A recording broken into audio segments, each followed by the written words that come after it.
Assalamualaikum warahmatullahi wabarakatuh. Waalaikumsalam warahmatullahi.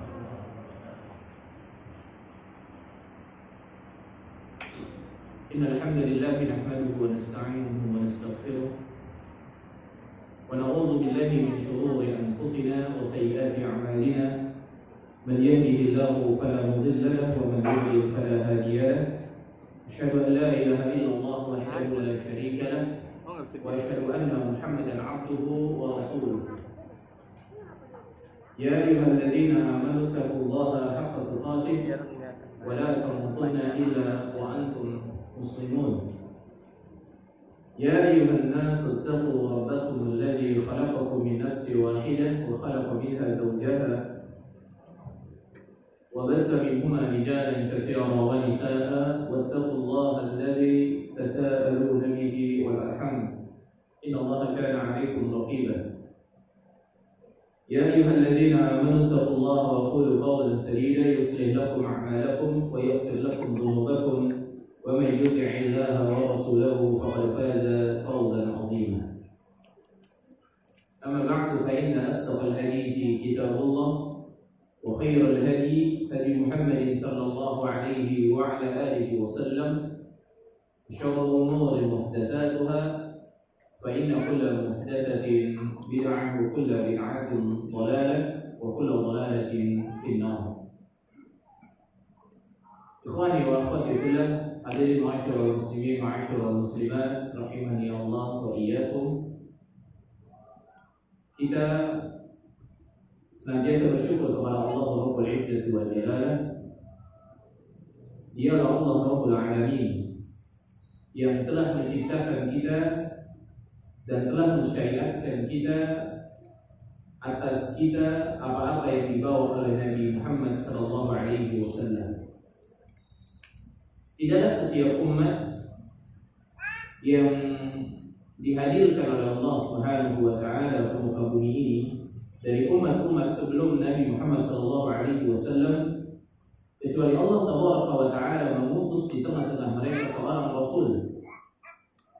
Yang rasul tersebut mengajarkan kepada mereka apa-apa yang dicintai oleh Rabbul Alamin.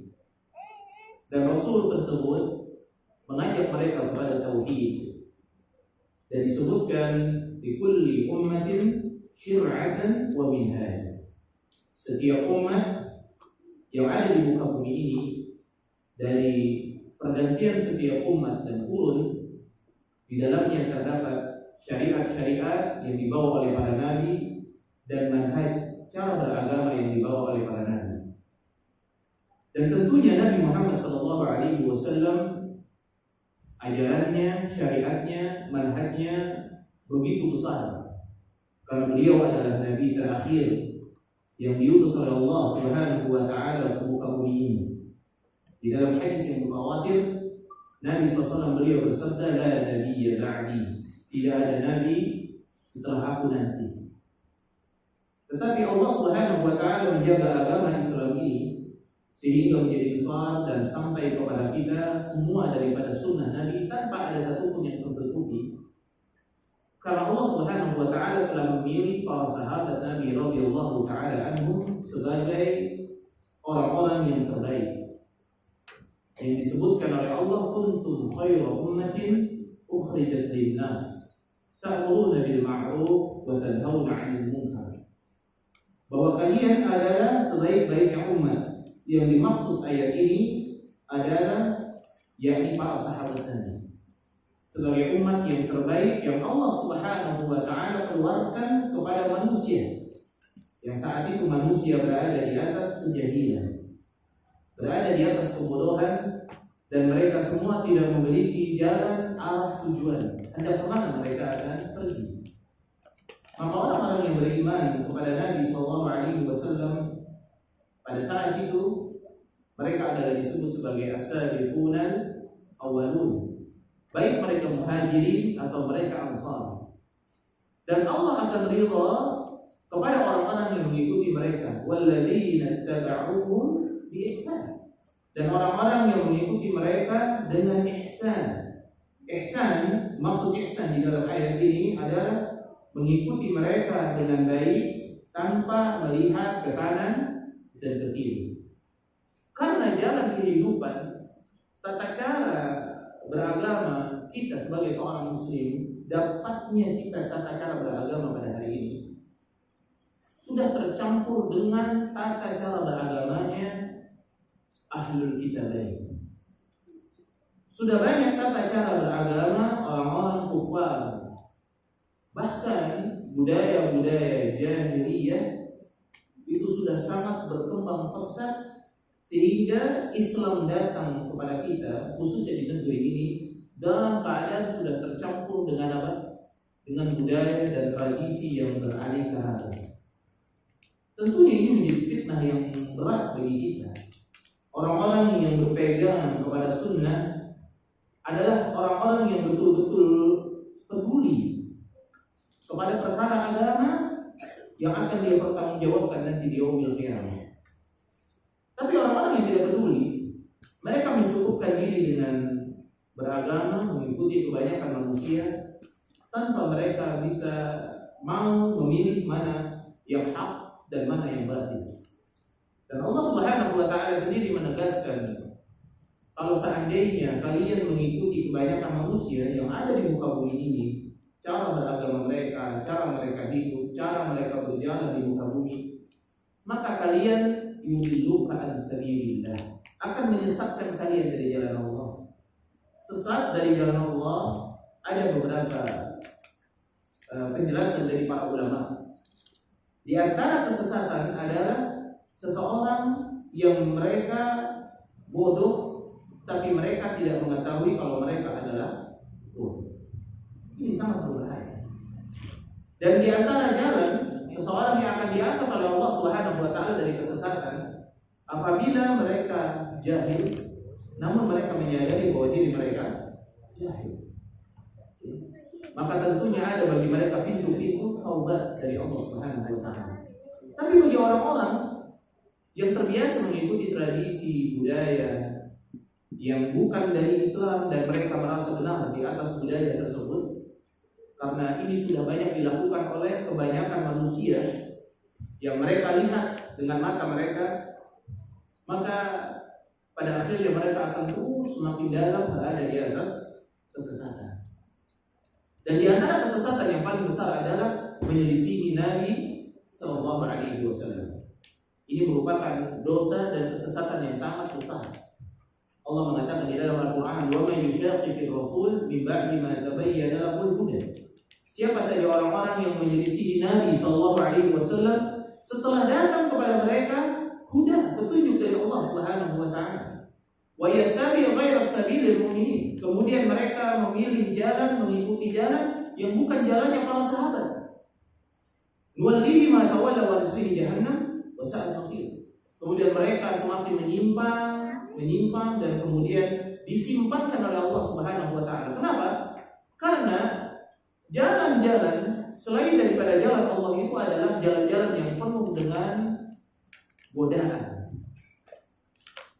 Maka ujian terbesar kepada kita, orang-orang yang berpegang kepada sunnah pada hari ini, karena jalan di kanan dan di kiri adalah jalan yang penuh dengan godaan. Sehingga hasrat manusia, hawa nafsu manusia, belum lagi godaan-godaan terbesar. Manusia adalah syaitan, belum lagi diserang dari teman-teman yang tidak baik, belum lagi diserang dari ucapan-ucapan orang-orang yang tidak berilmu, yang tidak menisbatkan ilmunya kepada Al-Quran dan As-Sunnah. Ini mempengaruhi kehidupan kita. Sehingga untuk menerima sebuah kebenaran, betapa banyak pada saat ini manusia yang begitu sulit menerima sunnah dan meninggalkan semua ajaran nenek moyang. Sangat sulit.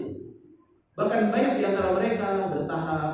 Alhamdulillah ini masih diberikan oleh Allah taufik untuk bertahap mereka meninggalkan budaya nenek moyang mereka. Tapi ada yang justru mengatakan bahwa budaya nenek moyang mereka adalah budaya yang terbaik dengan bermodalkan dalil-dalil syar'iyyah atau mungkin dengan pendalaman usul fiqh seperti istihsan dan lain sebagainya. Maka akhirnya mereka mengatakan bahwa budaya dan tradisi tersebut itu adalah baik dan bagian dari Islam, maka tersesatlah kebanyakan manusia pada akhirnya. Maka apabila kita mendengar kebenaran, Imam Ibnu Qayyim Al-Jauzi rahimahullah taala beliau mengatakan, apabila kalian mendengar kebenaran, maka peganglah kebenaran tersebut. Jangan pernah kalian menolaknya walaupun hanya secuil saja. Karena siapa yang menolak kebenaran, maka Allah akan berikan kepadanya 3 siksa. Siksa yang pertama, Allah akan rusak hatinya. Allah akan rusak hatinya, akan dirusak hatinya. Dan yang kedua, Allah Subhanahu wa taala akan rusak akalnya. Dan yang ketiga, Allah akan merusak pemikirannya. Ini sudah anak bahas ya dalam ucapan dari Imam Ibnu Qayyim Al-Jauzi rahimahullah taala. Saudara sekalian yang dimuliakan oleh Allah Subhanahu wa taala, maka di zaman ini tidak ada pilihan bagi kita kecuali mengikuti jalan orang-orang yang sudah pasti selamat dan dijamin keselamatan mereka oleh Allah Subhanahu wa taala, dan dengan tangan-tangan mereka yakni para sahabat salafun salih sampailah agama Islam ini kepada kita. Kenapa? Karena mereka adalah orang-orang yang sangat amanah. Orang-orang yang tidak pernah mengurangi sedikit pun apa yang datang dari Nabi sallallahu alaihi wasallam. Pada saat terjadinya Isra wal Mi'raj, Nabi sallallahu alaihi wasallam bisa saja sebagai seorang manusia biasa dia sembunyikan dulu kabar ini karena khawatir manusia tidak percaya. Tapi Nabi sallallahu alaihi wasallam, apa-apa yang datang dari Allah Subhanahu wa taala, setiap kejadian-kejadian yang datang kepada Nabi, kewajiban seorang Nabi adalah menyampaikan secara benar kepada umat. Imma umat itu percaya atau umat itu tidak percaya. Kebenaran ini harus disampaikan. Dan ini merupakan akidah dan manhaj seorang mukmin terhadap kebenaran yang datang kepada dirinya. Dia tidak mau kebenaran itu hanya ada pada dirinya, tapi dia menginginkan orang lain pun berada di atas kebenaran, sebagaimana sifat dari Nabi sallallahu alaihi wasallam, "Laqad ja'akum rasulun min anfusikum 'azizun 'alaikum ma 'anittum, harisun bil mu'minina raufur rahim." Sesungguhnya telah datang kepada kalian seorang nabi yang sangat berat bagi mereka keadaan dirimu. Mereka, para nabi ini sangat menginginkan kalian beriman kepada Allah Subhanahu wa taala, sangat menginginkan. Sangat rauf, sangat lembut kepada orang-orang yang beriman dan sangat kasih sayang. Dan bentuk kasih sayang seseorang yang menerima ilmu, maka dia sampaikan ilmu kepada orang lain tanpa dia merasa berat apakah orang ini menerima atau tidak. Menerima atau tidak itu bukan urusan kita. Urusan siapa? Urusan Allah yang memberikan hidayah kepada seseorang. Allah bisa memberikan hidayah kepada seseorang. Bayangkan lisan seorang Nabi Muhammad SAW, seorang manusia mulia, ketika berbicara kepada orang yang tidak mendapatkan hidayah, dipermainkan. Ini ucapan seorang Nabi. Bagaimana ketika Nabi SAW berdakwah ke pemuka-pemuka Quraisy, dilecehkan, dihinakan.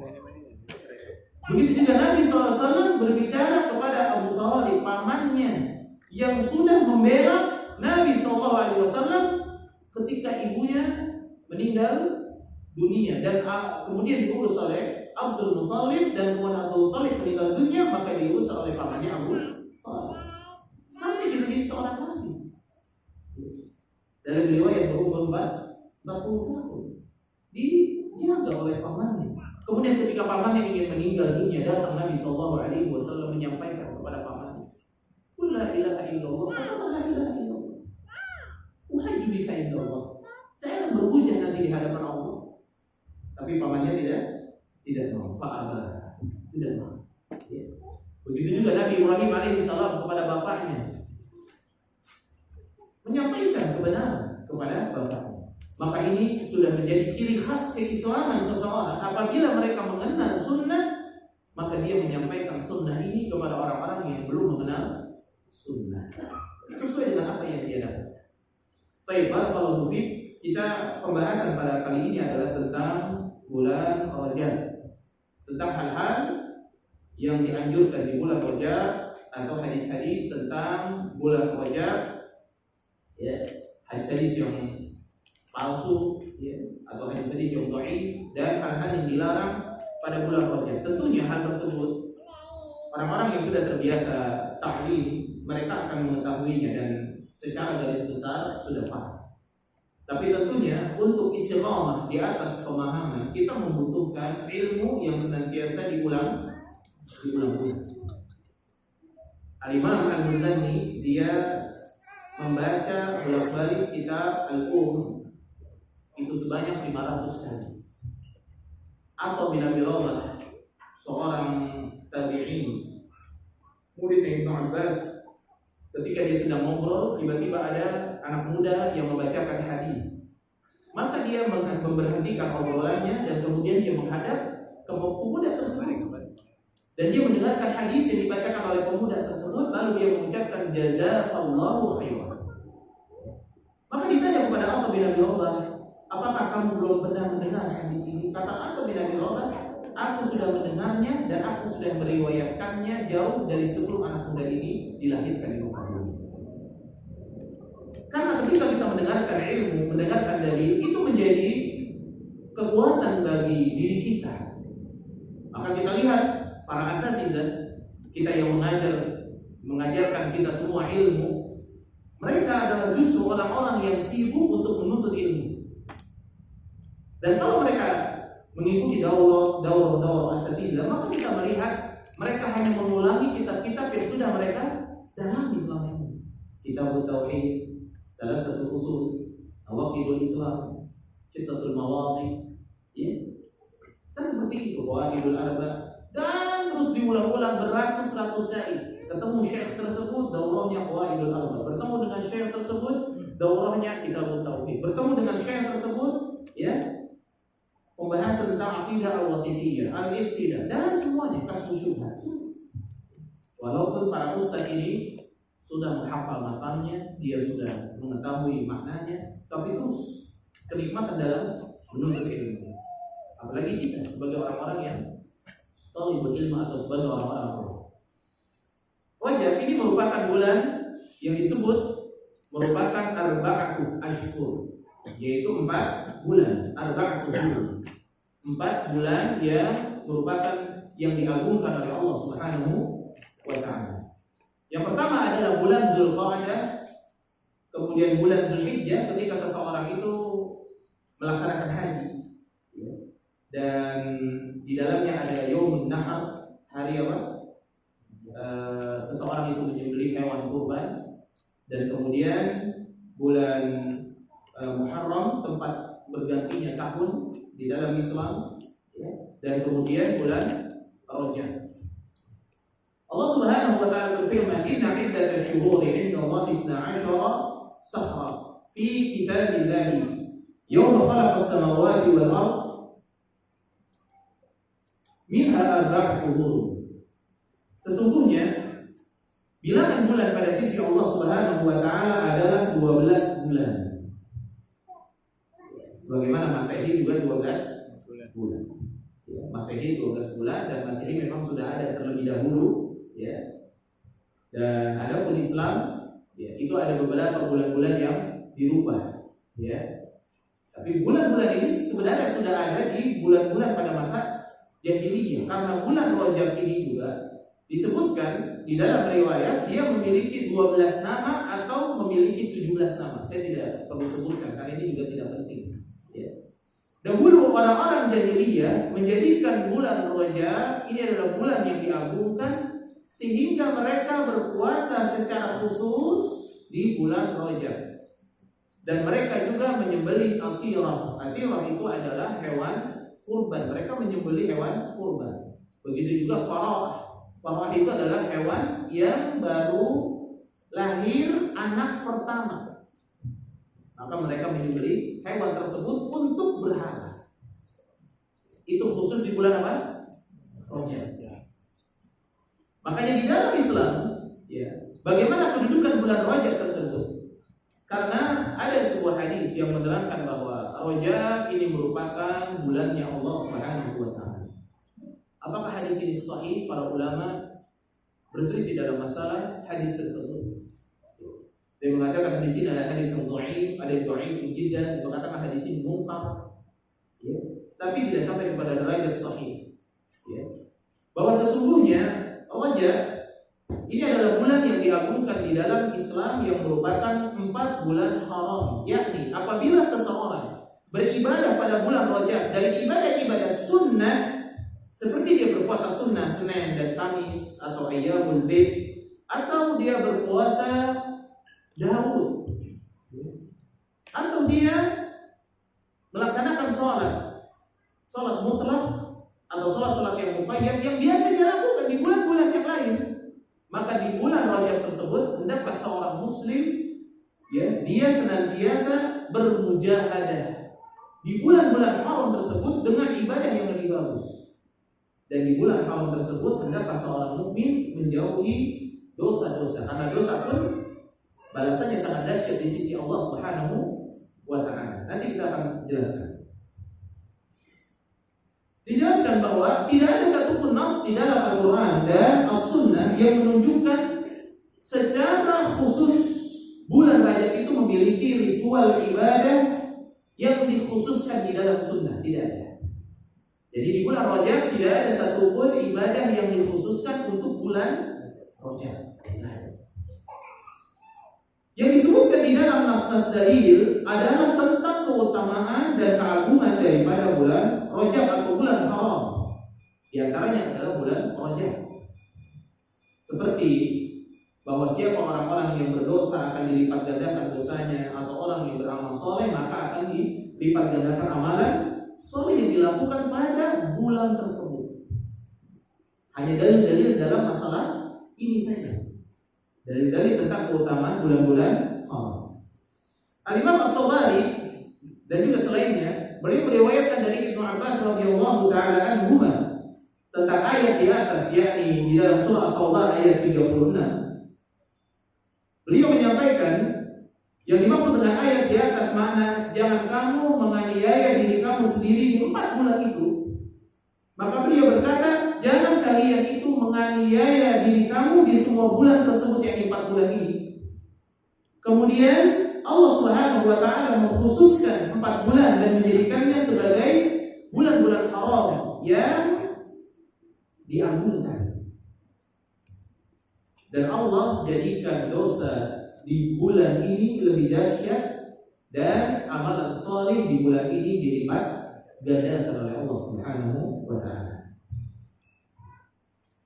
Kemudian di dalam tulisan Syekh Sulaiman Al-Ruhaili hafizahullah taala, Al-Hafidz Ibnu Hajar Al-Asqalani rahimahullah, ketika beliau meneliti hadis-hadis tentang keutamaan bulan Rajab, maka di dalam kitab beliau Tabyinu Al-Ajab bima warada fi fadli Rajab, beliau menyampaikan bahwa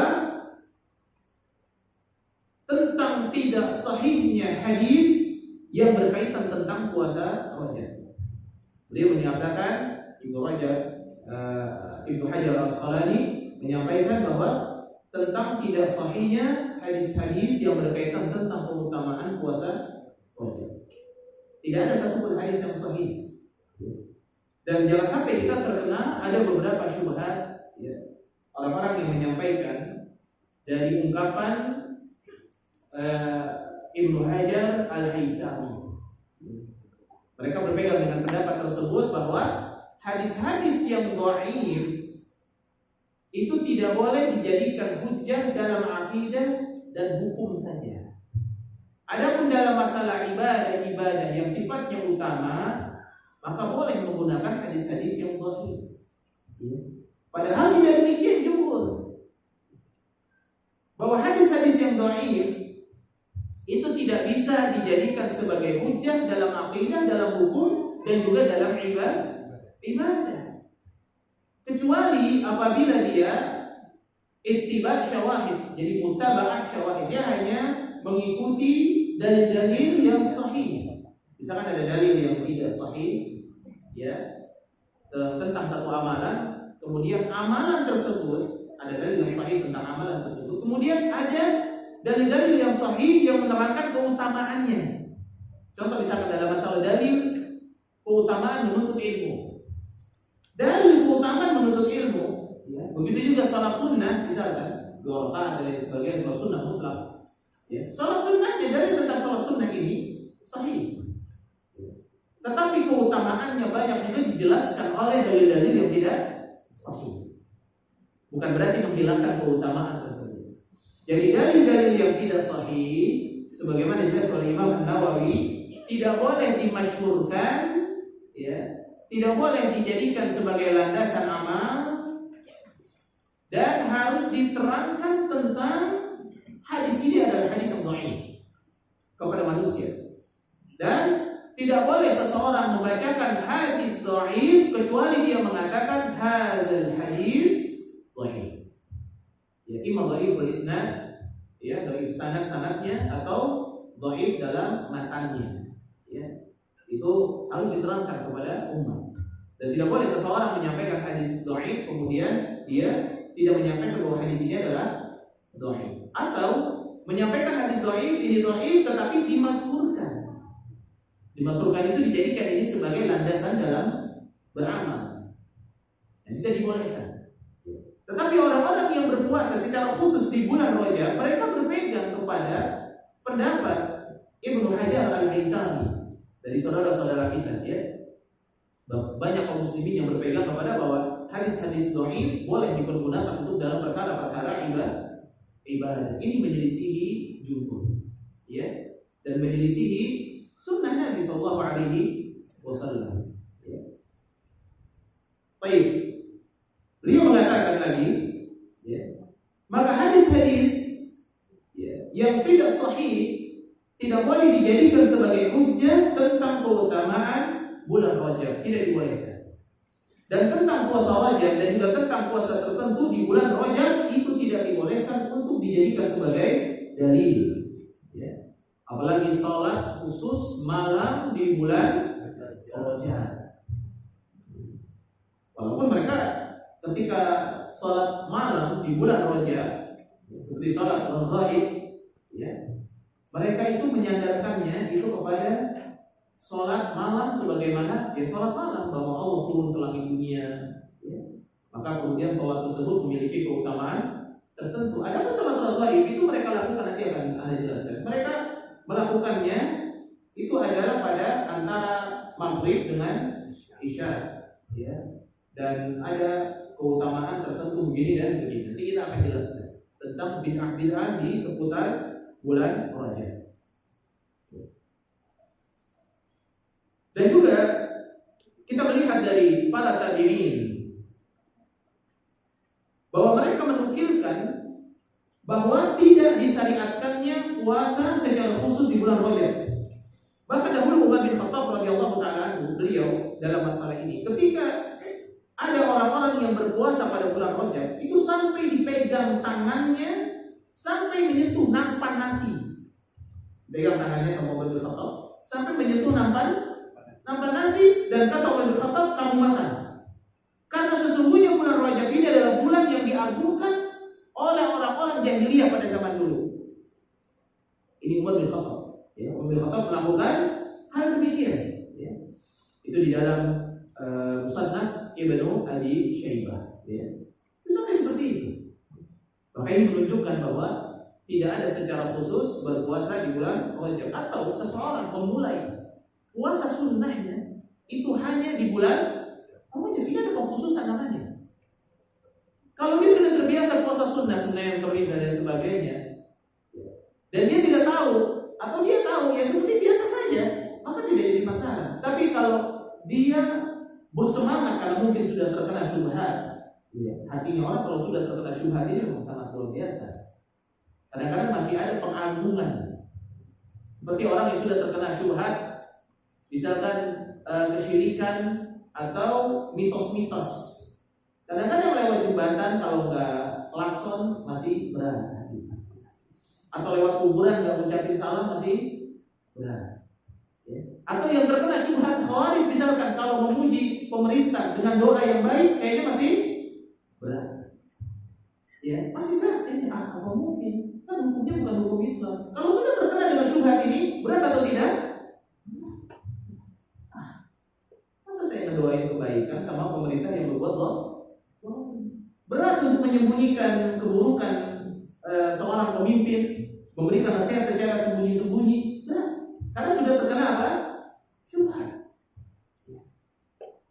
Kemudian juga orang-orang yang sudah terkena syubhat sangat berat. Wanita misalkan kalau keluar dari rumahnya, dulu wanita jahiliyah itu terbiasa tabarruj, dia keluar dari rumahnya dengan mengeluarkan semua hasil kecantikan yang dia ukir di dalam rumahnya. Ya maksudnya pakai make up gitu ya, berlebih-lebihan. Sehingga begitu keluar rumah, dia tampil dengan tampilan yang apa? Seperti orang jahiliyah dulu, keluar dari rumah untuk menjadi budak syahwat bagi para laki-laki. Ini kalau sudah terkena syubhat para wanita, syubhat skincare yang harus ditampilkan di luar, ini terkena syubhat tersebut. Kayaknya kalau dia pakai skincare dan hanya buat yang di rumah, kayaknya nggak cocok. Dia bagusnya skincare ini harus dia pakai juga ketika dia apa? Ke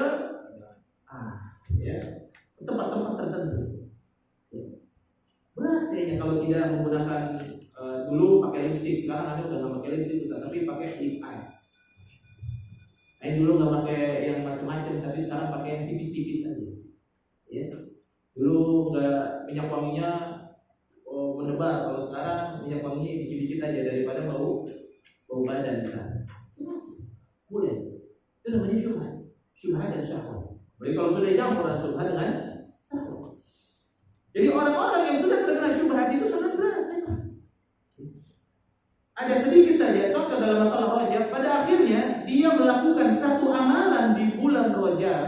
Yang amalan ini amalan sunnah, kayaknya nggak afdol kalau tidak dia lakukan di bulan Rajab. Padahal di bulan lain, ya Jumadil Akhirah kemarin dia tidak melakukan hal tersebut. Seperti puasa secara khusus, puasa Senin dan Kamis di bulan Jumadil Akhirah misalkan atau Jumadil Tsani. Dia tidak puasa di situ, tapi begitu ketemu Rajab, karena dia sudah terbiasa sebelum mengenal sunnah dulunya, misalkan, ya, dia sudah biasa kayaknya kalau bulan Rajab itu apa? Puasa. Jadi khusus ya. Ada kayak spesial. Bulan Rajab itu kayak bulan spesial dia untuk menghidupkan sunnah, sementara di bulan lain tidak. Dan kita juga harus berhati-hati. Ini sering disampaikan juga oleh beberapa masyayikh, harus berhati-hati kepada para dai. Ini sebenarnya privat, beberapa tersembunyi gitu ya. Tapi ini nasihat sedikit bahwa kepada para dai dalam menyampaikan diksi kepada umat itu tentang sebuah keutamaan, dia juga harus menyampaikan manhaj, ya. Sehingga mereka itu menjauhi kebiasaan orang-orang jahiliyah, bukan memberikan motivasi pada umat ini bulan Rajab, bulan haram, ayo kita memperbanyak amalan soleh apa. Tapi disampaikannya itu adalah di Jumadil Akhir di pojoknya. Sehingga bulan Rajab ini masih terbawa dengan alam berpikir bahwa bulan Rajab ini memiliki secara khusus, ya, puasa-puasa secara khusus. Pada akhirnya mereka terbawa dengan dulu ketika mereka berpikir tentang bahwa ada puasa hari pertama, hari kedua, hari ketiga. Siapa yang puasa 3 hari di bulan Rajab, siapa yang puasa 5 hari, siapa yang puasa 7 hari, siapa yang puasa 10 hari di bulan Rajab, maka dia itu puasa 10 hari. Dicatat akhirnya Senin Kamis, begitu full di bulan Rajab sama Ayyamul Bayd, semuanya total ada sekian. Ya, nanti diberikan keutamaan-keutamaannya. Di bulan lain tidak diberikan keutamaan ini. Seakan-akan keutamaan ini hanya ada pada bulan Rajab. Nah, betul bahwa di bulan Sya'ban, contoh misalkan Nabi SAW sebagaimana diriwayatkan oleh Aisyah bahwa Nabi SAW memperbanyak puasa di bulan Sya'ban, dan bulan Sya'ban adalah hari di mana banyak manusia itu lalai. Tapi bulan Sya'ban ini tidak ada secara kekhususan dilakukan oleh orang-orang jahiliyah. Ada pun Rajab ini secara khusus, bahkan mereka menamainya dengan 17 nama. Dan disebutkan oleh mereka karena besarnya keutamaan bulan Rajab, maka nama dikenal oleh mereka secara turun-menurun sampai 17 nama. Seperti itu. Baik, barakallahu fiik. Dan kemudian ada secara zahir dari ucapan Sa'id bin Jubair tadi dijelaskan oleh Imam An-Nawawi rahimahullah taala. Beliau berkata, meriwayatkan dari Utsman bin Hakim Al-Ansari. Maka dia berkata, aku pernah bertanya kepada Sa'id bin Jubair tentang puasa Rajab, ya, pada tentang puasa Rajab, dan pada saat itu kami berada di bulan Rajab. Beliau berkata, ya, aku mendengar Ibnu Abbas radhiyallahu taala anhu berkata, dahulu Rasulullah SAW puasa hingga kami mengatakan beliau tidak berbuka. Dulu Rasulullah SAW berpuasa hingga kami mengatakan beliau tidak berbuka, dan beliau berbuka hingga kami menyangka mengatakan bahwa beliau tidak berpuasa. Apa maksudnya? Imam An-Nawawi rahimahullah taala beliau menyampaikan di dalam Sahih Muslim, beliau berkata, yang nampak maksud daripada ucapan Sa'id bin Jubair berdalil dengan riwayat tersebut bahwa tidak dilarang seseorang itu berpuasa secara umum seperti puasa Senin dan Kamis. Nggak apa-apa berpuasa secara umum, dan tidak dianjurkan mengkhususkan puasa tertentu pada bulan Rajab. Ya. Bahkan ya, mengkhususkan puasa untuk bulan Rajab tersebut, dan tidak puasa-puasa tersebut dilakukan pada bulan-bulan yang lain. Ini tentang bagaimana Rajab tersebut. Kemudian hadis-hadis yang dhaif seputar bulan Rajab. Ada beberapa hadis yang dhaif seputar bulan Rajab, dan ini menjadi pengetahuan bagi kita. Kata Umar bin Khattab, sesungguhnya kami mengetahui kebatilan bukan kami untuk mengikutinya, ya, tetapi agar kami semakin jauh dari apa? Kebatilan. Karena tali Islam ini, kata Umar bin Khattab, akan putus satu persatu, terlepas satu persatu. Dan seseorang yang pada masa jahiliyahnya, apa yang dia ketahui pada masa jahiliyahnya, itu nanti pada masa Islamnya maka dia akan tinggalkan hal tersebut. Jadi kita harus meninggalkan hal-hal yang sudah kita ketahui dari perbuatan-perbuatan jahiliyah. Hadis-hadis dhaif seputar bulan Rajab, dan ini ditulis dalam beberapa, seperti misalkan Ibnu Jauzi di dalam Al-Mawdu'at, dan Syekh Nasruddin Albani rahimahullah taala di dalam kitab ya Al-Dhaifah dan lain sebagainya. Di dalam hadis tersebut dijelaskan ini adalah hadis yang dhaif. Disampaikan sesungguhnya di surga ada sebuah sungai yang namanya Sungai Rajab. Jadi ada hadis yang mengatakan dalam surga ada sungai yang bernama Sungai Rajab. Airnya lebih putih daripada susu, lebih manis daripada madu. Siapa yang puasa sehari di bulan Rajab, maka Allah akan memberi minum orang ini dengan air sungai tersebut. Tentunya akhirnya di bulan Rajab banyak orang-orang itu berbondong-bondong untuk berpuasa di bulan Rajab. Berpuasa 1 hari saja dapat ini. Bagaimana kalau puasanya 10 hari? Hadis ini diriwayatkan oleh Abu Qasim At-Taimi di dalam At-Targhib wa Tarhib, dan Al-Hafidz Al-Asbahani di dalam kitab Fadlus Siyam, dan Al-Baihaqi dalam Fadail Awqat. Ibnu Jauzi mengatakan di dalam sanadnya terdapat banyak perawi yang tidak dikenal. Yang namanya para ulama tidak mengenal perawi tersebut, maka sanadnya dhaif. Ya. Namun tidak sampai dihukumi palsu, karena ada rawi-rawi yang tidak jelas, kecuali kalau memang palsu itu di dalamnya itu sudah tidak ada asal, kemudian rawi-rawinya itu pendusta. Rawi yang tidak dikenal dengan rawi pendusta, ini terjadi perbedaan di kalangan para ulama. Ya. Tapi kalau rawi yang tidak dikenal, kemungkinan ulama tersebut belum mengenalnya lebih dalam karena keterbatasan. Ya. Tapi kalau rawi-rawi yang palsu, yang kadzab, tukang bohong, langsung dipalsukan hadisnya. Kenapa dia suka tukang bohong, apalagi suka membuat hadis-hadis palsu. Kemudian juga hadis yang tidak sahih terkait dengan doa, Allahumma barik lana fi Rajab wa Sya'ban wa ballighna Ramadan. Dan ini adalah hadis yang dhaif diriwayatkan oleh Imam Ahmad, dan di sana itu terdapat perawi Zaidah bin Abi Raqqad. Ya. Dari Ziyadah An-Numairi tentang para perawi ini Imam Bukhari mengatakan munkarul hadis. Hadis ini munkar. Sebenarnya hadis munkar ini banyak, termasuk diantaranya doa untuk majlis juga termasuk daripada hadis yang munkar kata Imam Bukhari.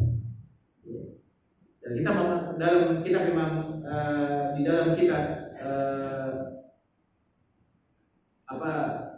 Ilal di dalam hadis, ya, ketika Imam Muslim datang kepada Imam Bukhari membacakan hadis ini, yaitu doa kafaratul majlis, maka Imam Bukhari mengatakan hadis ini sangat bagus hadis ini. Tapi dijelaskan oleh Imam Bukhari pada akhirnya, rupanya di dalam hadis ini ada ilal. Ilal itu ada ilatnya, ada cacatnya.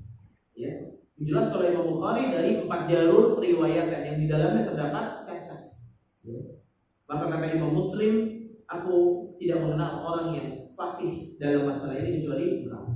Ya, kalau bukan karena kedengkian maka tentunya engkau tidak akan diusir, karena ditemui oleh Imam Muslim pada saat Imam Bukhari sedang terfitnah pada saat itu.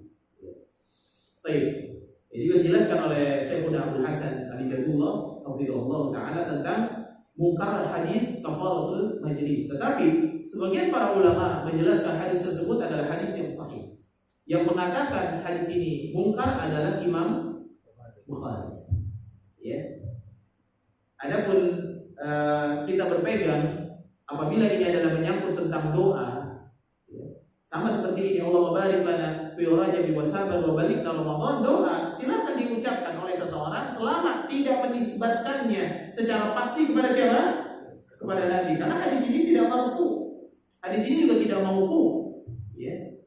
Maka tidak bisa dinisbatkan hadis ini kepada Nabi atau hadis ini kepada para sahabat, tidak bisa. Nah, seperti itu, ya. Jadi kalau kita mau baca silakan saja, ya. Kalau mau baca silakan saja. Adapun doa kifaratul majlis itu memang disebut munkarul hadis karena ilahnya tersebut itu ada di antaranya misalkan seorang rawi yang tadlis, ya. Misalkan seperti itu. Ada satu jalur periwayatan dan itu yang paling panjang dalam periwayatannya, ya, dalam masalah doa kifaratul majlis. Adapun saya tanyakan kepada Ustaz Abdul Hakim yang Abda, beliau mengatakan hadis ini sahih, ya. Tapi kita tidak taklid dalam masalah ini, maka kita membaca doa tersebut tanpa menisbatkan secara langsung kepada Nabi SAW. Itu jalan yang paling selamat. Maka kita baca saja karena maknanya betul. Dan kita tidak mengatakan bahwa ini datang dari Nabi SAW secara marfu. Ya. Baik, barakallahu fiik. Maka kita baca doa kifaratul majlis. Adapun keutamaan dan keutamaannya, ya sudah kita serahkan semuanya kepada Allah Subhanahu wa taala. Baik. Adapun kalau tidak membaca tidak jadi masalah. Ya, misalkan saya tidak mau mengamalkan hadis yang munkar, ya sudah tidak jadi masalah. An-Nasai mengatakan munkarul hadis, sementara Ibnu Hibban menyatakan bahwa hadis ini tidak bisa dijadikan sebagai dalil tentang keutamaan Allahumma barik lana fi Rajab wa Sya'ban wa balighna Ramadan. Ya. Adapun para salaf itu banyak mengucapkan doa tersebut tapi tidak menisbatkan kepada Nabi. Dan para masyayikh juga sering mengucapkan Allahumma barik lana fi Rajab wa Sya'ban wa balighna Ramadan. Atau mereka mengucapkan Allahumma balighna Ramadan, Allahumma balighna Ramadan. Mereka mengucapkan itu. Ya. Seperti kita sering mendengar para masyayikh dia mengucapkan Allahumma balighna Ramadan, seperti para imam Masjidil Haram dan lain sebagainya. Ketika bertemu dengan bulan Rajab, maka mereka mengucapkan Allahumma balighna Ramadan karena detik-detik, ya, kita akan berjumpa dengan bulan Ramadan. Itu luar biasa. Siapa yang tidak mau bertemu dengan bulan Ramadan? Seorang mukmin bertemu dengan bulan Ramadan, ya, itu sangat mendekatkan dia kepada surga. Sebagaimana Talha bin Ubaidillah dia bermimpi, kemudian ada 2 orang yang masuk Islamnya sama, yang satu meninggal duluan dalam keadaan syahid di jalan Allah, ibadahnya bagus, dan yang satu ibadahnya biasa, matinya setahun setelah temannya itu meninggal dunia. Maka begitu dia bermimpi, rupanya di pintu surga yang dipanggil duluan temannya yang belakangan meninggalnya, pada ibadahnya biasa. Kemudian baru temannya yang mati syahid. Kemudian Talha bin Ubaidillah disuruh balik lagi karena belum waktunya. Ya. Kita kalau memang dari mimpiin surga dan memang harus hari itu masuk surga, oh siap. Ya. Masalahnya kita mau masuk surga, tapi jalan untuk menuju surga kita masih takut untuk menempuhnya, masih bermalas-malasan. Ya. Yang mending bermalas-malasan ya, daripada seseorang bermujahadah dalam bid'ah. Ya. Seseorang lebih baik dia malas ya, daripada dia bersemangat dalam bid'ah. Ini sangat berbahaya. Ada seseorang masuk dalam surga dengan amalnya, Allah memberikan rahmat kepada dia, ya, masuk dalam surga mendapatkan tingkat yang tinggi di dalam surga dengan amalnya. Tapi dia tidak selamat dari neraka. Kenapa? Dosa-dosa dia. Dan kita maunya masuk surga, kita berharap kepada Allah masuk surga tanpa hisab, tanpa azab. Ketika melewati as-sirat, tidak dikait, masuk dalam neraka, tidak terpeleset, tidak tergelincir, dan kita mendapatkan cahaya yang besar seperti gunung Uhud. Karena cahaya yang paling kecil itu seperti jempol kaki di as-sirat, dan as-sirat itu gelap gulita. Semua orang masing-masing, semua para nabi berada di atas as-sirat, dan mereka tidak tahu. Para nabi berdoa kepada Allah, ya Allah selamatkan, ya Allah selamatkan. Ya. Maka ada yang jatuh ke dalam neraka, ada yang jatuh mengucapkan la ilaha illallah, neraka jahanam tidak mau menyentuhnya, terus semakin dalam, gak disuruh-suruh sama neraka, ya, karena mengucapin la ilaha illallah. Ada yang diangkat oleh Allah Subhanahu wa Ta'ala sebelum tersentuh, tapi dia jatuh. Sebelum tersentuh dia diangkat. Ada juga yang sudah tersentuh diangkat. Ada juga yang sudah macam-macam. Ya. Dan apabila cahaya itu hidup, dia jalan. Cahaya mati, dia redup, dia lampu. Maka itu tentang hasil. Maka seseorang yang tidak memikirkan tentang akhirat, maka dia biasa-biasa aja dengan akhirat. Waliyahulillah. Hendaklah seseorang itu senantiasa memperbanyak bermuhasabah terhadap apa? Kehidupan akhirat. Tidak ada di antara kita yang mampu menjamin, apalagi di zaman ini, kita bisa mati dalam keadaan beriman kepada Allah. Kecuali dengan apa? Banyak berdoa kepada Allah, banyak minta tolong kepada Allah. Jangan pura-pura dalam beragama. Itu cara kita agar kita mati dalam keadaan apa? Husnul khatimah. Tapi kalau beragama kita pura-pura, di depan orang kita baik, di belakang kita tidak baik, bersembunyi dalam dosa, menampilkan kebaikan kepada manusia, tapi rupanya menyimpan rahasia keburukan. Tidak ada yang bisa menjamin kita mati dalam keadaan beriman. Kalau kita berpura-pura dalam beragama, berpura-pura bermanhaj salaf, berpura-pura mengikuti sunnah, selalu ganti casing di berbagai macam tempat, di harukiyin casingnya harukiyin, di partai casingnya partai, tapi kalau di kajian casingnya kajian juga. Allah bisa menendang kita dari arena keimanan. Apa saja. Ya. Maka minta kepada Allah, la tuzigh qulubana ba'da idh hadaitana. Dan doa Abu Bakar As-Siddiq, Allahumma inni dzalamtu nafsi dzulman katsiran. Itu banyak berbuat zalim. Jangan kezaliman orang diingat terus, kezaliman diri dilupakan. Itulah ahlu sunnah. Ahlu sunnah harus benar-benar mengingat apa kehidupan dia setelah kematian.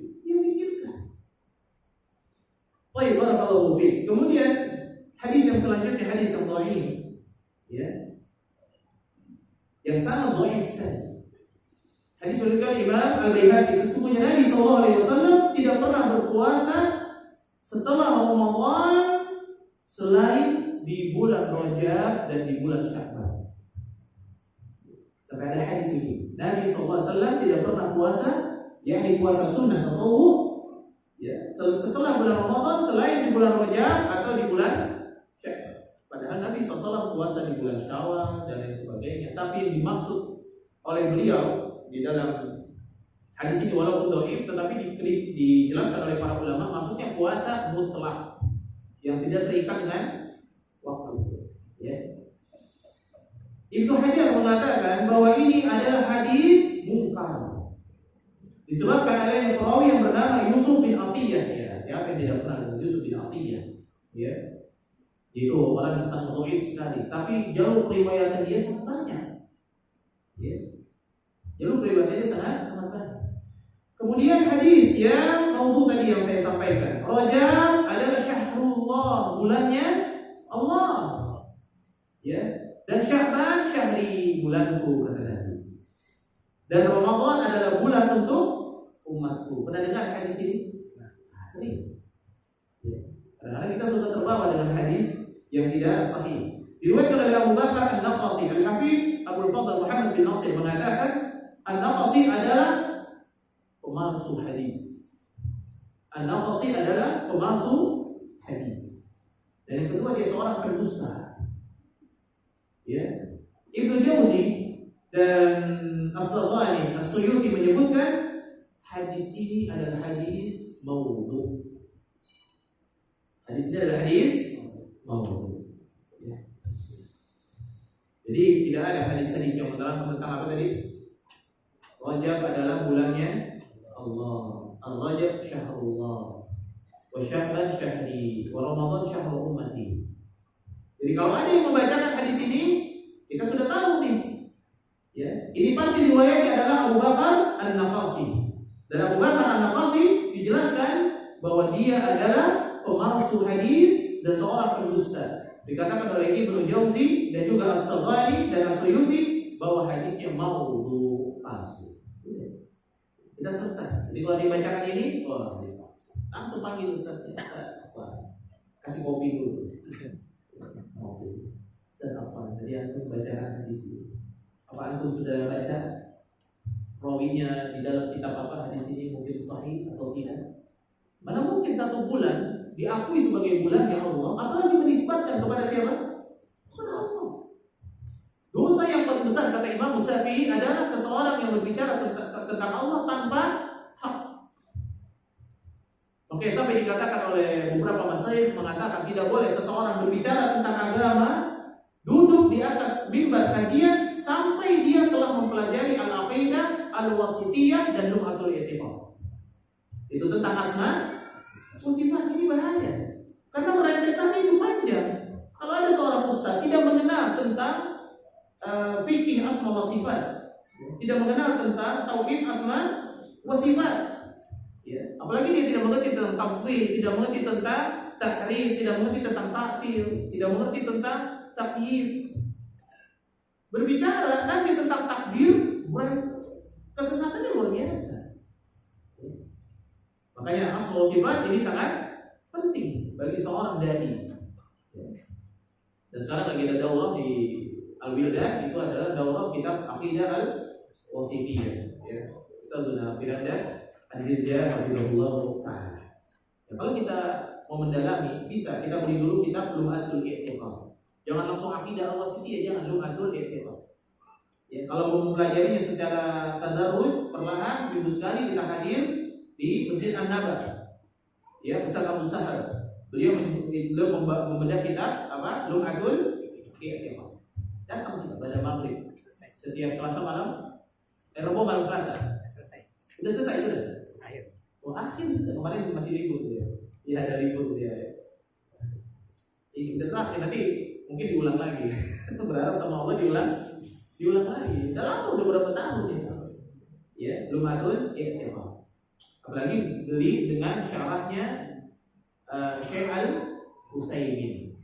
Ada Lum'atul I'tiqad dengan syaratnya Syekh Al-Utsaimin. Baru nanti naik lagi ke Al-Aqidah Al-Wasithiyah syarat Syekh Al-Utsaimin. Kalau lebih dalam lagi syarat Ustaz Firanda Al-Dirja itu lebih detail lagi tentang ateis, tentang apa nanti ada penjelasan. Karena beliau spesialisasi dalam masalah-masalah akidah, ya. Sambil dengerin Ustaz Idul Mas'ud dalam menjelaskan tentang sifat-sifat Allah Subhanahu wa Ta'ala di YouTube, ya. Itu kalau mau mendalami lebih dalam tentang akidah Al-Wasithiyah, ya. Ya, kita dalami saja kita usul sunnah Imam Ahmad, Imam Humaydi, itu kita sabu sunnah Al-Barbahari, ya, dan lain sebagainya. Itu kita dalami saja usul sunnah, ya, atau usul sunnah dan lain sebagainya. Itu kalau kita sudah paham, baru nanti kita naik kepada tingkat yang selanjutnya. Jadi orang mempelajari akidah Al-Wasithiyah itu nanti setelah dia usul salasan selesai, qawaidul arba selesai, Sitatul Mawati semuanya, kitab tauhid sudah selesai, baru dia akidah Imam Bukhari, baru dia, ya, usul sunnah, sabu sunnah, barulah tingkatannya langsung akidah wasitiyah. Tapi nggak apa-apa. Ya, kalau kita ingin mendalami, ya, dalam saja kita baca. Nikmat membaca doa atau itikad itu sangat nikmat sekali. Ya, sangat nikmat sekali. Baik. Kemudian ada hadis yang mulai saya tidak perlu bacakan ini hadis yang palsu sekali, tidak perlu dibacakan ini. Beredarnya di Arab ya. Itu Rajab itu adalah bulannya Al-Asal, ya. Siapa yang berpuasa di bulan Rajab atas dasar iman dan ihtisab, maka dia berhak mendapat ridha Allah yang sangat besar, ya. Dan sebagainya. Kemudian hadis yang palsu juga, barang siapa yang berpuasa 3 hari di bulan Rajab, Allah catat baginya puasa sebulan penuh. 3 hari aja, 3 hari langsung puasa sebulan penuh. Ini lebih besar dari puasa Syawal. Kalau Syawal itu setahun. Ya. Man shoma Ramadan summat ba'du sittan min Syawal, siapa puasa Ramadan kemudian ditambah dengan 6 hari bulan puasa Syawal, ya, imam berturut-turut atau selama di bulan Syawal tersebut bolong-bolong, ya, maka dia seperti qasiyamid dahr, seperti puasa sepenuh tahunnya. Ya. Bukan berarti sepenuh tahunnya udah enggak puasa Senin Kamis lagi. Ya, 10 tahun udah gak puasa Hayyul Bait lagi. Ya. Itu puasa-puasa sunnah atau silakan. Bagi yang berpuasa silakan. Tapi kalau yang berpuasa tiba-tiba kalau puasa dia malah lemas, nggak bisa ngapa-ngapain, ya dia punya kewajiban. Ya. Ada orang yang puasa, kalau puasa sunnah dia lemes, gak kuat kerja, gak bisa ngapa-ngapain. Akhirnya anak istrinya terlantar gara-gara di tas. Ya. Ada ibadah yang lain yang dia lakukan. Ya. Kemudian ada lagi hadis yang maudhu juga. Ya. Siapa yang sholat maghrib di bulan pertama bulan Rajab, di malam pertama bulan Rajab, setelah itu dia sholat 20 rakaat, disebut dengan sholat raghaib ya. Ada yang menyebut ini sholat raghaib. Setiap rakaat dia membaca Al-Fatihah dan surat Al-Ikhlas sekali. Dan dia melakukan salam sebanyak 10 kali, berarti 22. Tahukah kalian apa pahalanya? Kata hadis ini. Maka Allah akan menjaga dirinya, keluarganya, hartanya dan anaknya. Dia dilindungi dari siksa kubur. Siapa yang tidak mau? Ya? Akhirnya apa? Puasa dia bertemu Rajab. Ini adalah bulan Rajab, ini tanggal pertama bulan Rajab. Ini tanggal pertama bulan Rajab. Berarti nanti malam berarti. Ya, baik. Kita mengetahui kebatilan bukan berarti untuk kita ikuti, tapi sebagai benteng kita. Kalau ada yang masuk, nah kita sudah punya apa? Punya benteng. Kemudian banyak sekali hadis-hadis yang palsu seputar bulan Rajab, ya. Karena bulan Rajab ini memiliki keutamaan, ya, menurut orang-orang jahiliyah pada zaman dahulu. Kemudian yang terakhir, bid'ah di bulan Rajab. Bid'ah di bulan Rajab. Yang pertama adalah salat raghaib, yaitu salat sebanyak 12 rakaat yang dilakukan di antara maghrib dengan isya di Jumat pertama di bulan Rajab. Didahulukan oleh puasa hari Senin atau Kamis atau puasa hari Kamis maksudnya. Itu adalah salat apa? Raghaib. Ibnu Jauzi rahimahullah beliau berkata tentang salat raghaib, kata beliau, hadis tentang sholat ini palsu. Sebagaimana dikatakan oleh Imam As-Suyuti di dalam kitabnya Al-Lahi dan juga Imam Asy-Syaukani di dalam kitab beliau Al-Fawaid Al-Majmu'ah, dan beliau menukilkan kesepakatan para pakar hadis bahwa hadis tentang sholat raghaib hadisnya palsu. Bahkan Imam Qayyim Al-Jauzi rahimahullah taala berkata di dalam kitabnya Al-Manaf Al-Munif, demikian pula dengan hadis-hadis salat raghaib semuanya dusta dan palsu atas nama Rasulullah SAW semuanya. Ya. Dan para ulama telah mengingkari bid'ah ini serta menjelaskan akan kebatilannya dan menyatakan bahwa ini adalah hal yang baru di dalam syariat. Ya. Bahkan Imam An-Nawawi, seorang ulama yang bermadzhab apa? Syafi'i. Yang selalu sedikit-sedikit menisbatkan kepada Imam An-Nawawi. Kalau bukan dari Imam An-Nawawi tidak dipercaya. Maka Imam An-Nawawi beliau mengatakan salat raghaib adalah merupakan bid'ah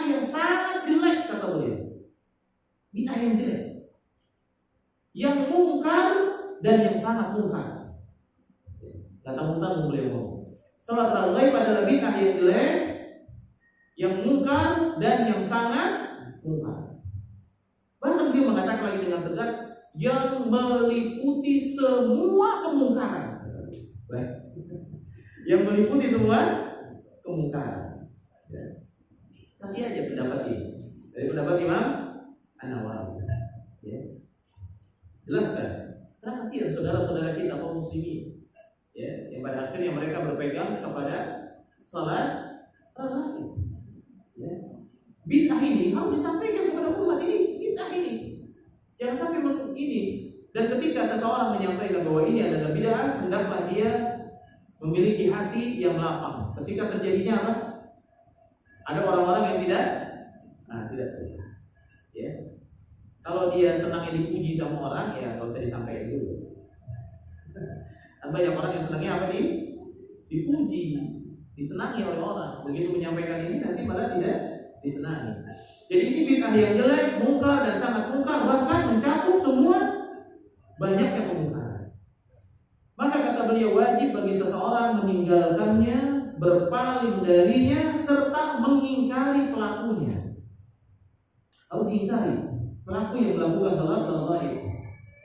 Maksudnya salatnya harus diingkari, bukan pelakunya yang diingkari. Oh dia kafir, kita ingkar kepada dia. Tidak demikian. Seorang muslim tidak boleh dia ingkar kepada muslim yang lainnya, kecuali ya betul-betul dia lihat perbuatan tersebut telah disepakati, ya harus diingkari. Jadi seorang muslim tidak boleh mengkafirkan muslim yang lainnya kecuali dengan dua hal. Pertama, diakui bahwa dia adalah kafir, dia mengakui dirinya dia telah kafir. Atau yang kedua, telah terkumpul ya berbagai macam kekafiran, kemudian disampaikan kepada qadhi, kemudian qadhi memanggil orang tersebut dan qadhi memutuskan bahwa dia telah kafir. Tidak boleh seorang muslim langsung secara muayyan mengkafirkan takfirul muayyan, tidak boleh.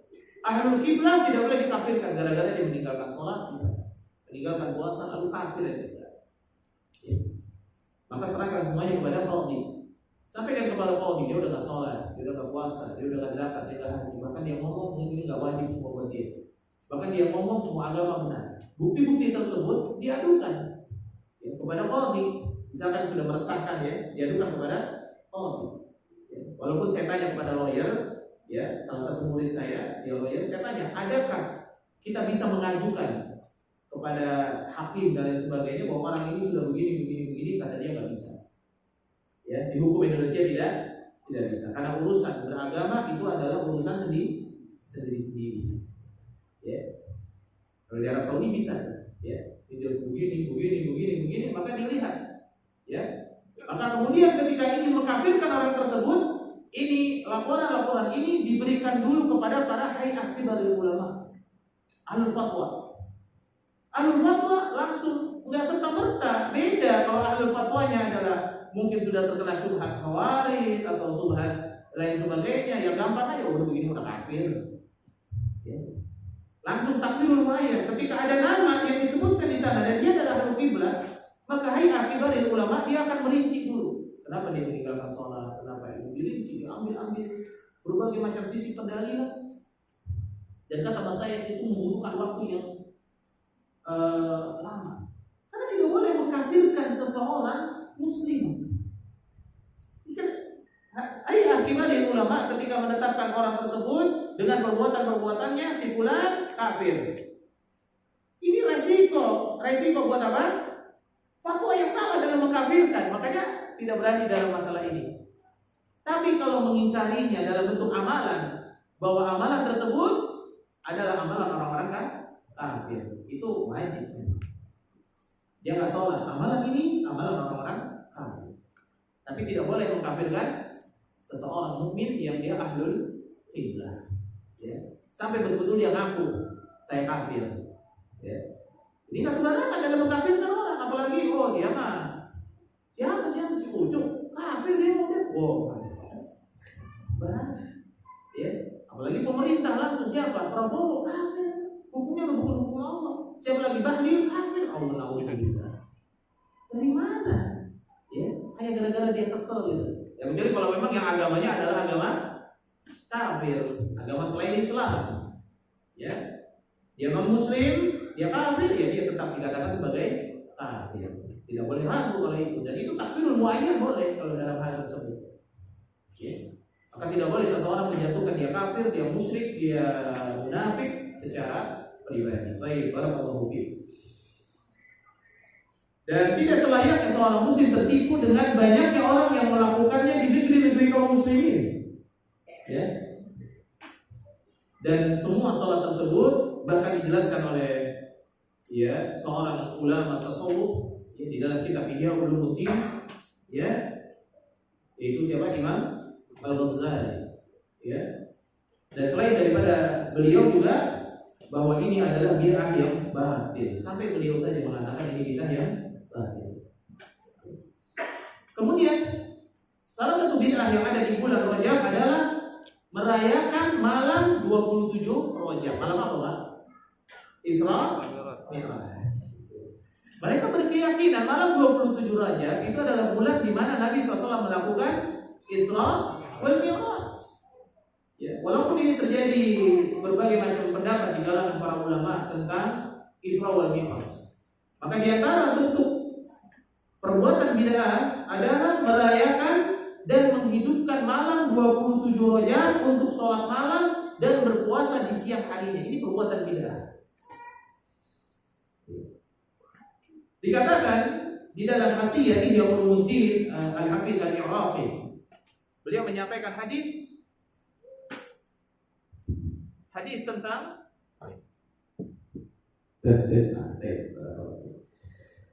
hadis tentang salat malam di 27 Rajab itu hadis yang mungkar.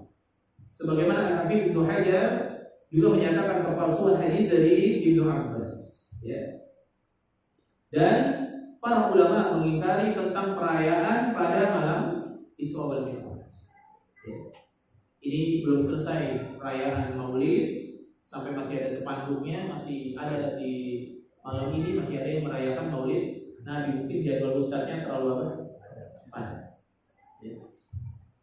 Sehingga ya baru malam ini sudah masuk Isra Mi'raj. Sudah mulai langsung penjadwalan lagi. Ya. Allah berusaha. Maka kita terus berdoa kepada Allah untuk saudara-saudara kita yang mereka terkena syubhat bid'ah yang begitu besar. Karena tidak ada kekuatan kita yang lebih besar kecuali doa dan mengingkari perbuatan-perbuatan. Ya. Baik. Maka Syekhul Islam Ibnu Taimiyah berkata, tidak dikenal dari seorang pun dari kaum muslimin salafus salih yang menjadikan malam Isra itu memiliki keutamaan atas selain daripada keutamaan malam Lailatul Qadar. Tidak ada sahabat Nabi atau pengikut setia mereka yang mengkhususkan malam Isra dengan ritual tertentu, bahkan mereka tidak pernah menyebutkannya, tidak pernah, diingat-ingat aja tidak pernah. Ya. Oleh karenanya tidak diketahui di malam yang mana malam Isra tersebut, meskipun kejadian Isra wal Mi'raj merupakan salah satu keistimewaan dari Nabi Muhammad SAW, tetapi tidak ada syariat untuk mengkhususkan malam ini dengan ibadah tertentu atau merayakan hal-hal yang tertentu. Tidak ada. Ya, itu tidak ada satupun. Ya. Tidak ada satupun apa? Dalil. Dan ini merupakan bid'ah, apalagi dalam masalah perayaan. Seorang muslim itu hanya memiliki hari raya itu hanya dua. Itu hari raya Idul Fitri dengan hari raya apa? Idul Adha.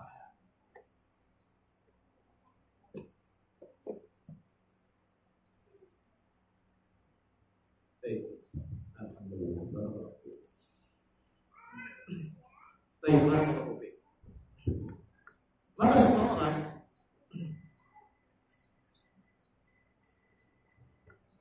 kayaknya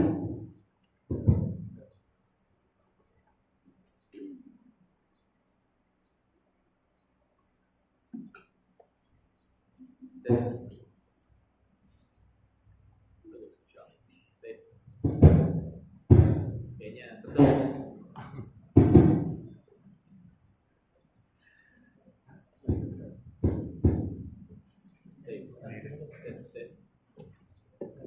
santai aja, nggak usah pening. Tes. Baik. Ya. Jadi amalan-amalan bid'ah di bulan Rajab, yaitu merayakan daripada malam Isra wal Mi'raj. Ya. Dan kemudian juga di antara amalan bid'ah itu adalah mengagungkan bulan Rajab secara umum dengan ritual-ritual ibadah tertentu. Jadi ini merupakan perbuatan-perbuatan yang tidak dilakukan oleh para sahabat Nabi, bahkan oleh Nabi Sallallahu Alaihi Wasallam. Lalu bagaimana dengan umrah di bulan Rajab? Ada umrah ya, orang secara khusus umrah di bulan Rajab. Ini memang dilakukan oleh Aisyah, tapi Aisyah pernah mengingkarinya ketika Ibnu Umar mengatakan bahwa Rasulullah Sallallahu Alaihi Wasallam pernah umrah khusus di bulan Rajab. Kata Aisyah, diingkari. Rasul tidak pernah umrah di bulan Rajab. Diriwayatkan dari Ibnu Umar, dia mengatakan bahwa Nabi Sallallahu Alaihi Wasallam melaksanakan umrah di bulan Rajab. Maka kemudian ucapan beliau ini diingkari oleh Aisyah radhiyallahu taala anha. Kemudian Ibnu Umar radhiyallahu anhu dia diam. Dan banyak sekali ya hadis-hadis yang diingkari oleh Aisyah radhiyallahu taala anha, banyak yang diingkari. Seperti Rasulullah SAW itu buang air kecil berdiri. Kata Aisyah radhiyallahu taala anha, kalau ada yang mengatakan Rasulullah kencing berdiri, maka ingkari dia. Ya. Tapi sahabat Rasulullah SAW yang melihat Rasulullah SAW itu kencing dengan berdiri di satu ketika. Ya. Begitu juga dalam masalah misalkan Rasulullah SAW mengatakan bahwa salat seseorang itu akan menjadi terganggu atau menjadi rusak apabila dilewati oleh anjing hitam atau dilewati oleh seorang wanita di depannya. Ketika mendengar hadis ini dan Rasul sudah meninggal, Aisyah marah. Kata Aisyah, enak saja kami para wanita disamakan dengan anjing. Ya. Karena sini sahih. Ya, dinukil juga dalam kitab Al-Lu'lu' wal Marjan. Ya, oleh Fuad Abdul Baqi. Ya. Hadis yang sahih muttafaq alaih. Tapi maksudnya apa? Seperti masalah kencing berdiri. Rasulullah SAW di rumahnya tidak pernah di depan istrinya kencing dengan berdiri. Bagaimana Rasulullah SAW menjaga adab kepada istrinya? Adapun ketika bersama dengan sahabatnya, demikian. Rasulullah pernah juga minum dengan berdiri misalkan, atau mungkin makan berdiri dan berjalan. Itu dinukilkan ketika ditanya kepada Syekh Al-Luhaidan bahwa bagaimana, apakah Rasulullah SAW bagaimana dengan makan berdiri? Kata beliau dinukilkan dari Nabi SAW. Rasulullah mengambil makanan, kemudian Rasulullah makan dengan berjalan dan berdiri. Tapi hakikatnya Rasulullah SAW yang namanya makan itu sunnahnya duduk, ya adatnya duduk dan tidak bersandar, dan mengambil yang terdekat dari makanan, ya, dan tidak mencela makanan. Ini demikian. Tapi kalaupun misalkan harus berdiri dan memang dia harus cepat ya, berjalan ya, bagaimana daripada dia duduk nongkrong nanti malah keserempet motor gitu. Ya. Tapi lebih bagus adabnya seseorang itu makan dengan duduk, ya. Karena riwayat yang menukilkan Rasulullah berdiri itu hanya dalam satu riwayat. Adapun yang duduk ini merupakan adab yang dinukil oleh para ulama. Umar bin Khattab dan beberapa para sahabat lainnya justru menganjurkan umrah di bulan Rajab. Dan Aisyah radhiyallahu taala anha dan Ibnu Umar juga pernah melaksanakan umrah pada bulan Rajab. Ibnu Sirin mengatakan bahwa para sahabat melakukan hal tersebut, ya, umrah di bulan Rajab. Karena rangkaian haji dan umrah paling bagus itu waktunya dalam satu kali perjalanan. Ya. Kalau dalam satu perjalanan kan disebut dengan haji tamattu nanti. Ya, umrah juga, haji juga dalam satu kali perjalanan. Jadi harus bayar dam. Ya. Rangkaian haji dan umrah yang paling bagus itu dilaksanakan dengan apa? Perjalanan masing-masing. Iya, kalau kita kan nggak mungkin perjalanan masing-masing. Dan hampir seluruh daripada orang Indonesia itu, ya, kecuali yang hajinya haji furoda ya, roda, dia dengan mujamalah, ya. Itu karena dia berangkatnya itu biasanya mepet pada saat sudah mau wukuf di Arafah. Jadi tidak sempat lagi dia umrah dulu gitu ya. Tapi kalau yang berangkatnya dengan jalur reguler pemerintah, ya, itu biasanya sebulan dan sebagainya, itu bisa tamattu dengan umrah dan lain sebagainya. Baik. Jadi paling bagus itu perjalanan masing-masing dan melaksanakan umrah dalam satu perjalanan, ya, selainnya itu selain di bulan haji, ya.